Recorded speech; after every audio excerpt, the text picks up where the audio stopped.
La nueva vida en Cristo. En consecuencia, ya que hemos sido justificados mediante la fe, tenemos paz con Dios por medio de nuestro Señor Jesucristo. Romanos 5, 1. Al tener paz con Dios a través del sacrificio de su Hijo unigénito, se le abre al ser humano la posibilidad de poder presentarse delante de Dios sin mancha alguna.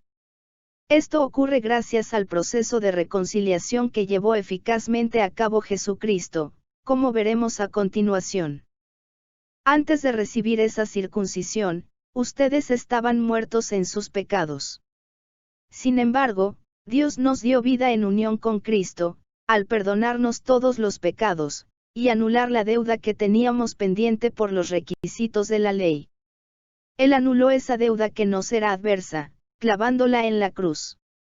Colosenses 2, 13-14. Cuando damos un primer vistazo a este pasaje de la Escritura, descubrimos que todos nuestros pecados han sido perdonados. Al decir que todos nuestros pecados han sido perdonados, nos referimos exactamente a eso, todos ellos, los pecados pasados, los presentes y los que aún no hemos cometido. Además, nos encontramos con dos aspectos inherentes a ese perdón. Lo primero es que teníamos una deuda con Dios que nos era condenatoria, y la misma fue anulada. Lo segundo es la nueva identidad que se nos da.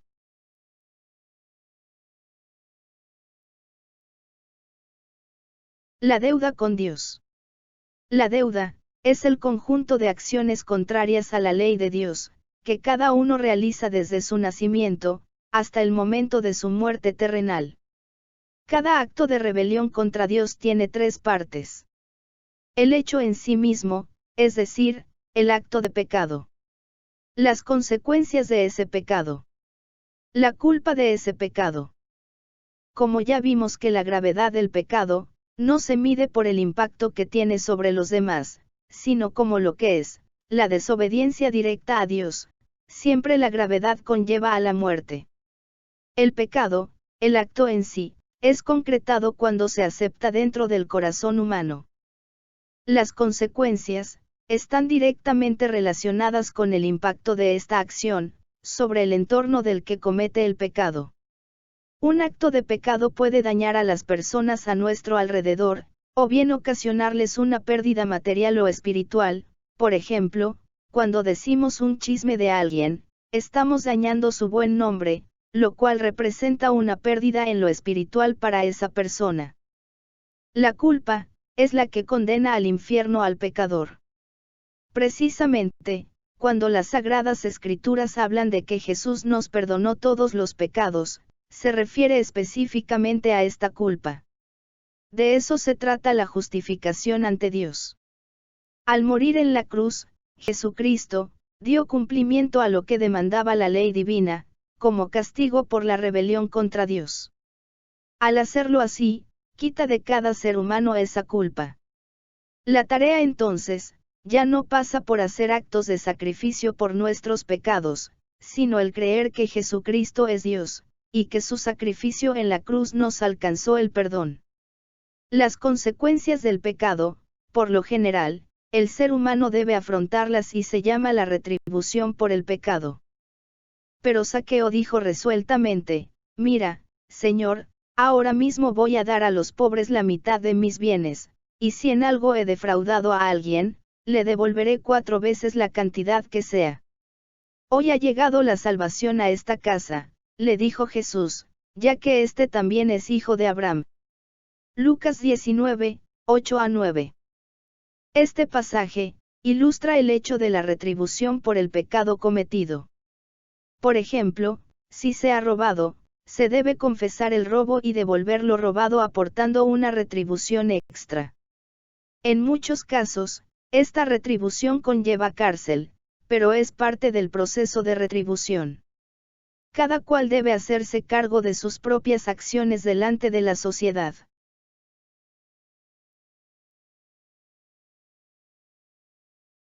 La nueva identidad en Cristo. Cuando en el pasaje antes visto de Lucas 19, Jesús reconoce en Zaqueo no a un traidor sino a un hijo de Abraham, es decir, un miembro del pueblo de Dios. En aquel tiempo, los romanos tomaban a judíos ambiciosos para que recaudasen el impuesto, algo que era considerado por los judíos mismos como un acto de traición. Esto que hace Jesús, es un acto de restitución hacia el hombre que se arrepintió, lo cual es figura de lo que ocurre con aquellos que aceptan el perdón que Él les trae al morir en la cruz, y resucitar al tercer día.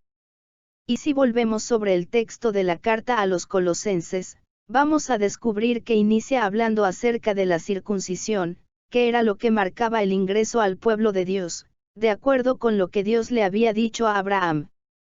Y este es el pacto que establezco contigo y con tu descendencia, y que todos deberán cumplir, todos los varones entre ustedes deberán ser circuncidados.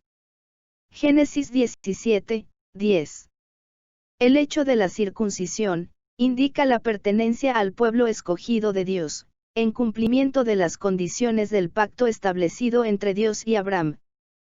Ahora bien, el anuncio del Evangelio nos trae esta buena noticia. Además, en él fueron circuncidados, no por mano humana, sino con la circuncisión que consiste en despojarse del cuerpo pecaminoso. Esta circuncisión la efectuó Cristo. Ustedes la recibieron al ser sepultados con Él, en el bautismo. En Él también, fueron resucitados mediante la fe en el poder de Dios, quien lo resucitó de entre los muertos. Colosenses 2, 11 a 12. La circuncisión, ese acto mediante el cual se pasa a formar parte del pueblo escogido de Dios, ya no se da por medio de un acto físico, como indicaba el antiguo pacto, sino que se realiza de modo espiritual al recibir el perdón, que Jesús nos ofrece desde el momento en que murió en la cruz, tomando así nuestro lugar ante la justicia divina. Al mismo tiempo, el acto de reconciliación con Dios, lo realizó Jesús una vez para siempre, y se nos ofrece de manera gratuita mediante la fe en Él. Quien acepta este perdón, y se somete a la autoridad de Jesucristo sobre su vida, recibe en sí mismo una nueva identidad, la identidad de ser hecho un hijo de Dios. Se trata entonces, ya no de una circuncisión física, sino espiritual según lo vamos aprendiendo, mediante la lectura de la palabra de Dios contenida en el Nuevo Testamento. Significa que nuestra salvación, ya no depende de las obras que podamos hacer o dejar de hacer, sino que depende de nuestra fe en Jesús. La fe en Jesús, consiste en creer que Él es Dios, y aceptar el perdón de todos nuestros pecados que Él nos otorga, recuerde, de la culpa que nos lleva al infierno, y de recibirlo a Él como nuestro Señor, el que dirigirá a partir de ese momento toda nuestra vida. Mas a cuantos lo recibieron, a los que creen en su nombre, les dio el derecho de ser hijos de Dios. Estos no nacen de la sangre, ni por deseos naturales, ni por voluntad humana, sino que nacen de Dios. Juan 1, 12 a 13. De esto se trata la nueva identidad en Cristo, porque hay un previo nuevo nacimiento, con lo cual el antiguo hombre, el hombre viejo, que estaba marcado por el pecado, y la esclavitud en cuanto a las pasiones desordenadas, es dejado de lado para dar paso a la nueva criatura. Esta nueva criatura, ha sido diseñada según la imagen de Dios, en la justicia y la santidad de la verdad. De manera que, todo aquel que vive esta nueva vida en Cristo, deja de lado las acciones malas del pasado, y se enfoca en conocer lo que agrada a Dios, y llevar a cabo eso. Y se comienza por el cumplimiento de los mandamientos de la ley de Dios. En el antiguo pacto, se creía que mediante el cumplimiento de la ley de Dios, se podía alcanzar la reconciliación con Dios, pero esta reconciliación era limitada, y debía repetirse una y otra vez. En cambio, la reconciliación que nos trae Jesucristo es definitiva, y transforma a la persona en una nueva criatura, aun cuando no se acompañe de un cambio físico. Por lo tanto, si alguno está en Cristo, es una nueva creación. Lo viejo ha pasado, ha llegado ya lo nuevo. Segunda de Corintios 5, 17. Y en esto nuevo que trae la reconciliación con Dios, se encuentra la seguridad de un Dios que es fiel, y que cumple lo prometido. Lo cual significa, que cualquiera que haya recibido el perdón que le ofrece Jesús, y haya aceptado la autoridad de Él sobre su vida, está bajo la promesa de salvación eterna, aunque haya algunas interpretaciones desacertadas, respecto de que alguien quien haya cumplido esto que antecede, debe cuidar de no perderlo por el pecado. Ciertamente les aseguro, que todo el que peca es esclavo del pecado, respondió Jesús. Ahora bien, el esclavo no se queda para siempre en la familia, pero el hijo sí se queda en ella para siempre. Así que, si el hijo los libera, serán ustedes verdaderamente libres. Yo sé que ustedes son descendientes de Abraham. Sin embargo, procuran matarme porque no está en sus planes aceptar mi palabra. Juan 8, 34 a 37. Aquí encontramos claramente no solo una promesa de salvación eterna, sino la seguridad que nos da el Hijo, respecto de ser parte de la familia de Dios, es decir, ser hijos al igual que Jesús. Lo cual nos lleva a mirar con qué autoridad declara Jesús que, si el Hijo los libera, serán ustedes verdaderamente libres. La autoridad que recae en Jesús, proviene directamente del Padre Eterno, quien lo atestigua primero como su Hijo. Tan pronto como Jesús fue bautizado, subió del agua. En ese momento se abrió el cielo, y él vio al Espíritu de Dios bajar como una paloma y posarse sobre él. Y una voz del cielo decía, «Este es mi Hijo amado, estoy muy complacido con él». Mateo 3, 16 a 17. Y posteriormente, en varias ocasiones Jesús declara que Él y el Padre son uno, declaraciones que hicieron que las autoridades judías quisiesen matarlo por blasfemo, hacerse igual a Dios. El Padre y yo somos uno. Una vez más, los judíos tomaron piedras para arrojárselas, pero Jesús les dijo, yo les he mostrado muchas obras irreprochables que proceden del Padre. ¿Por cuál de ellas me quieren apedrear? No te apedreamos por ninguna de ellas, sino por blasfemia, porque tú, siendo hombre, te haces pasar por Dios. Juan 10, 30 a 33. Lo magnífico de esto, es que Jesús no solamente lo dijo, sino que demostró su autoridad sobre demonios. Al desembarcar Jesús, un endemoniado que venía del pueblo le salió al encuentro. Hacía mucho tiempo que este hombre no se vestía, tampoco vivía en una casa, sino en los sepulcros. Cuando vio a Jesús, dio un grito y se arrojó a sus pies. Entonces exclamó con fuerza: ¿Por qué te entrometes, Jesús, Hijo del Dios Altísimo? Te ruego que no me atormentes. Es que Jesús le había ordenado al espíritu maligno, que saliera del hombre. Se había apoderado de él muchas veces y, aunque le sujetaban los pies y las manos con cadenas y lo mantenían bajo custodia, rompía las cadenas y el demonio lo arrastraba a lugares solitarios. ¿Cómo te llamas?, le preguntó Jesús. Legión, respondió, ya que habían entrado en él muchos demonios. Y estos le suplicaban a Jesús que no los mandara al abismo. Como había una manada grande de cerdos paciendo en la colina, le rogaron a Jesús que los dejara entrar en ellos. Así que él les dio permiso. Y cuando los demonios salieron del hombre, entraron en los cerdos, y la manada se precipitó al lago por el despeñadero y se ahogó. Lucas 8, 27 a 33. También, muestra su autoridad sobre las enfermedades. Al ver Jesús la fe de ellos, le dijo al paralítico: Hijo, tus pecados quedan perdonados. Estaban sentados allí algunos maestros de la ley, que pensaban: ¿por qué habla este así? Está blasfemando. ¿Quién puede perdonar pecados sino solo Dios? En ese mismo instante, supo Jesús en su espíritu que esto era lo que estaban pensando. ¿Por qué razonan así?, les dijo. ¿Qué es más fácil, decirle al paralítico: tus pecados son perdonados, o decirle: levántate, toma tu camilla y anda?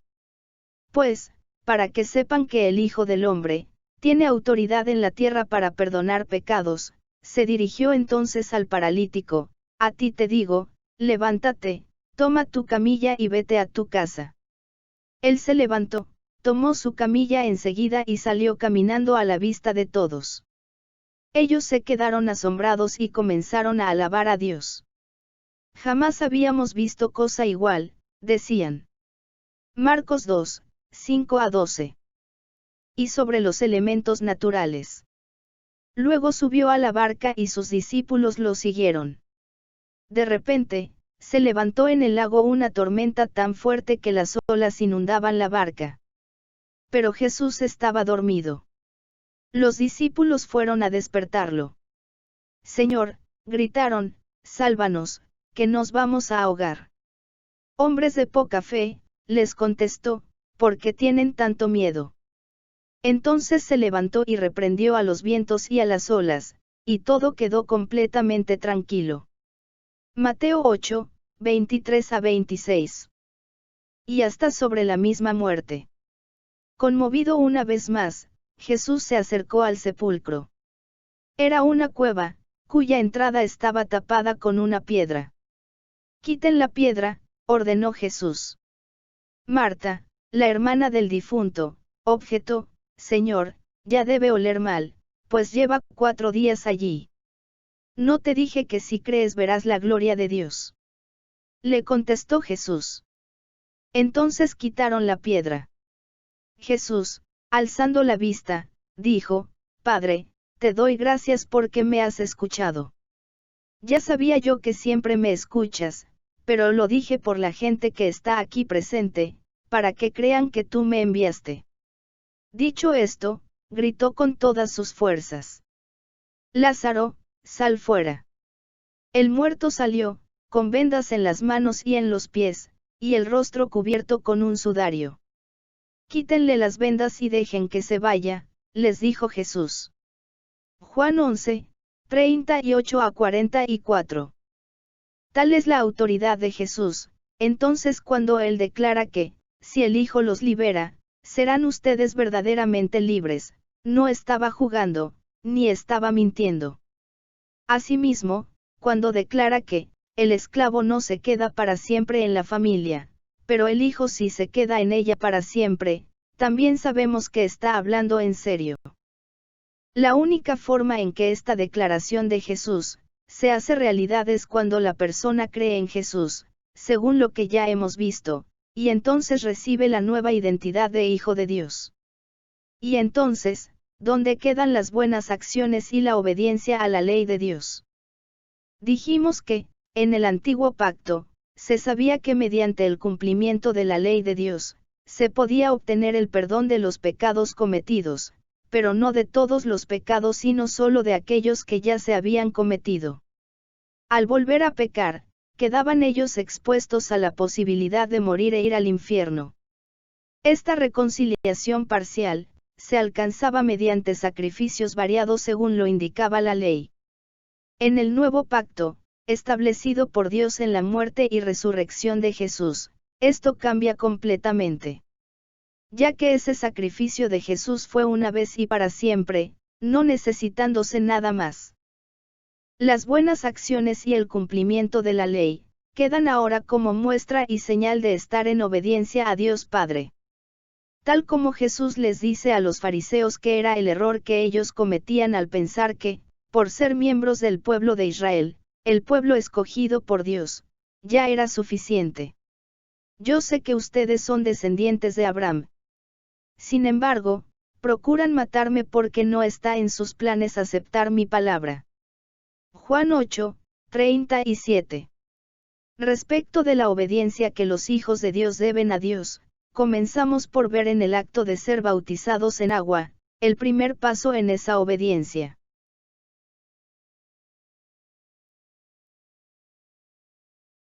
Antes de continuar a la siguiente lección, solicite al correo electrónico al final de esta página, la ficha de autoevaluación que se complementa con cada lección. Por favor, háganos saber sus comentarios y dudas.